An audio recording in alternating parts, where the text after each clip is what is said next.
Vladimir Poutine a donc accordé une interview exclusive à Europe 1 et TF1.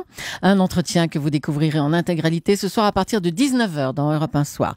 Mais peut-on vraiment interroger Poutine comme n'importe quel autre invité? C'est la question qui fâche de 7h15 sur Europe 1. Et pour y répondre, je suis très heureux de recevoir celui qui depuis des mois s'est battu comme un fou avec la persévérance qu'on lui connaît. C'est Jean-Pierre Elkabbach qui a donc obtenu cette interview. Bonjour Jean-Pierre. Bonjour. Vous venez vraiment de poser le pied en France. Je crois que la journée a été particulièrement longue hier. On vous a fait attendre des heures et des heures avant enfin de voir Poutine. Ça fait partie d'une sorte de stratégie d'intimidation, vous croyez? Pas du tout, pas du tout. D'abord, nous savons être patients. Et les Russes s'excusaient du retard. Mais nous étions, Thomas, dans sa résidence de Sochi, en pleine crise internationale, à la veille du sommet de Paris de Normandie, alors que Barack Obama ne cessait hier après-midi de demander à ses alliés de réarmer. Et nous avons vu tous défiler les conseillers, les ministres russes, Lavrov, le ministre des Affaires étrangères en particulier. Et à 1h ce matin, il continuait de recevoir d'autres invités conseillers. Poutine prépare ses rencontres avec François, comme il l'appelle, avec qui il a répété, il a des relations de confiance, on en reparlera. Et en Russie, la France, ça compte. Bon, l'interview, elle s'est déroulée dans quel climat? Est-ce qu'il y a des pressions de l'entourage? Est-ce qu'on vous dit à cette question, il ne faudrait pas trop y aller? Comment ça se passe? Pas du tout, c'est un entretien tout à fait libre. Ça peut être surprenant, de part et d'autre. Et j'ai envie de dire, je sais bien des dirigeants français qui pourraient prendre de la graine. Il s'est déroulé cet entretien sans préalable, sans conditions, sans tabou. Vladimir Poutine a accepté de répondre à toutes les questions que nous lui avons posées avec Gilles Boulot. C'est vrai que nous les avions bien préparées tous les deux pour que ce soit une mécanique qui fonctionne bien. Ni Poutine, ni son entourage, hier ou au Kremlin, quand nous sommes allés les voir la semaine dernière, n'ont cherché à en connaître les thèmes. Il faut dire qu'il les maîtrise, il vit avec, et il peut improviser.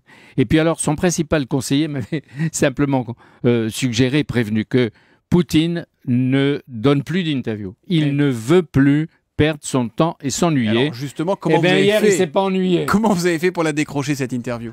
Ça a été un long travail. Vous savez que toutes les télévisions du monde le réclament et jusqu'à présent son succès.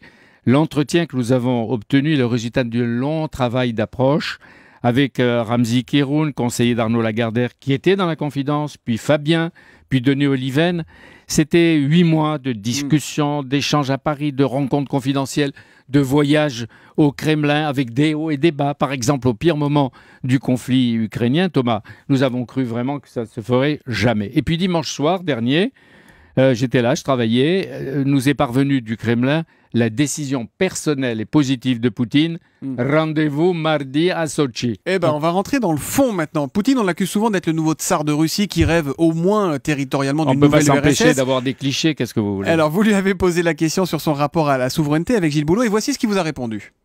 En ce qui concerne la souveraineté, je le répète, chaque pays qui fait partie d'une alliance militaire ou d'autres alliances cède une partie de sa souveraineté. Pour la Russie, c'est inacceptable. Pour les autres pays, c'est leur affaire. À cet égard, je me rappelle très bien de la tradition gaulliste. Le général de Gaulle a toujours essayé de protéger la souveraineté française. Et de Gaulle est digne de respect. Il y a aussi l'exemple de Mitterrand, qui parlait de la Confédération européenne avec la participation de la Russie, et j'espère que rien n'est perdu en ce qui concerne l'avenir de l'Europe. Jean-Pierre Elkabbach, j'ai 3 petites questions précises à vous poser. Est-ce que c'est un homme fâché contre les Occidentaux et contre la France que vous avez rencontré cette nuit? Pourquoi fâché? Pas fâché du tout, et en tout cas pas contre la France, parce que la France est le pays hôte qui va recevoir effectivement beaucoup de dirigeants du monde et qui va être chargé d'organiser les rencontres. Elles ne seront pas improvisées. Je suis à peu près sûr que le président de la République, lui, organise ces rencontres. Pas fâché, je dirais déçu quand même, que tant d'Occidentaux renoncent quelquefois à leur indépendance pour sauver des alliances inégales et boiteuses. Il reste attaché à ce que François Mitterrand appelait autrefois la maison commune, où la Russie pouvait avoir sa place et son influence. Jean-Pierre, vous avez interviewé tous les puissants du monde. Qu'est-ce que vous avez ressenti face à Poutine? Qu'est-ce qu'il distingue? Il est quoi? Il est impressionnant? Il est intimidant? Comment vous l'avez trouvé? Eh bien, écoutez, c'est vrai que j'en ai vu beaucoup. Mais pour cette première rencontre avec Poutine, qui a duré près de 2 heures, l'impression, et j'étais pas seul, j'étais avec Gilles Boulot, avec toute l'équipe, l'impression est forte. Il a une sorte de charisme froid. une énergie sans exubérance, la fermeté, parfois la raideur brutale d'un timide, avec la maîtrise et en même temps l'autorité ou l'excès d'autorité. Un monolithe, si vous voulez, renforcé par une volonté de puissance pour la Russie, par 2h30 de sport chaque matin, comme il l'a dit. Il ne ressemble pas à sa caricature, mais entre nous, il faut être quand même vigilant. Et elle a fait un entretien qu'il n'avait pas ménagé. Vous savez ce qu'il vous a dit? Vous prétendez que je ne sais jamais sourire? Venez avec moi dans mon salon. Je vais vous montrer qu'il n'y a pas que les Français qui font des plaisanteries et du bon vin. Et c'était une scène que j'oublierai, mais vraiment jamais. À Sochi, Fabienne Amias, Denis Oliven, Ramzi Kéroun, Catherine Nel de TF1, Gilles Boulot, un verre à la main autour de Poutine. Et pour terminer, je rends hommage d'ailleurs aux équipes des deux maisons, etc., qui ont fait un travail formidable. Pour terminer, Poutine a conclu en nous regardant et en souriant. Vous savez, en période de crise, la Russie ne fait confiance qu'à 2 alliés, son armée et sa flotte. Eh ben, ça a le mérite d'être clair. Interview intégrale de Vladimir Poutine avec Jean-Pierre Elkabbach et Gilles Boulot qu'on retrouve entre 19h et 21h ce soir dans Europe 1 Soir et dans le 20h de TF1. Merci Jean-Pierre. À tout à l'heure, vous revenez dans 1 heure avec Xavier Bertrand pour l'interview politique d'Europe 1.